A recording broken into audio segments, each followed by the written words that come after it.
സംസ്ഥാനത്ത് മാറ്റമില്ലതെ സ്വർണ്ണവില. ഇന്ന് പവന് 1,10,800 രൂപ നിരക്കിലാണ് വ്യാപാരം. ഗ്രാമിന് 13,850 രൂപയാണ് നൽകേണ്ടത്. വിപണി വില ഇത്രയാണെങ്കിലും ജിഎസ്ടിയും പണിക്കൂലിയും ഹാൾമാർക്കിംഗ് ചാർജും ചേരുമ്പോൾ വില വീണ്ടും ഉയരും. പശ്ചിമേഷ്യൻ സംഘർഷങ്ങൾക്ക് സമാധാന ചർച്ചകൾ ഫലം കണ്ടിരിക്കുകയാണ്. സംഘർഷം അവസാനിച്ചതിനാൽ സ്വർണ്ണവില കുതിക്കുമെന്നായിരുന്നു പ്രവചനം.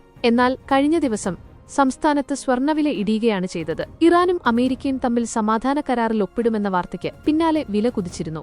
ജൂൺ 15-ന് 1,11,120 രൂപയായിരുന്നു വില. യുദ്ധം അവസാനിക്കുന്നതിനാൽ ക്രൂഡ് ഓയിൽ വിലയും ഡോളർ സൂചികയും താഴ്ന്നു. ഇത് അവസരമാക്കിയതാണ് സ്വർണ്ണവില തിങ്കളാഴ്ച കൂടിയത്.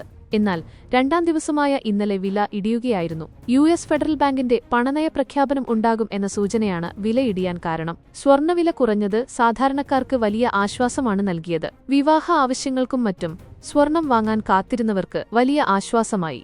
ഡിസംബർ 23-നാണ് ചരിത്രത്തിൽ ആദ്യമായി സ്വർണ്ണവില 1 ലക്ഷം കടന്നത്. 1,01,600 രൂപ നിരക്കിലായിരുന്നു അന്ന് ഒരു പവൻ സ്വർണ്ണാഭരണത്തിന്റെ വ്യാപാരം. മാർച്ച് 23-ന് സ്വർണ്ണവില 1 ലക്ഷത്തിന് താഴെയെത്തിയിരുന്നു. 99,480 രൂപയാണ് പവന് രേഖപ്പെടുത്തിയത്.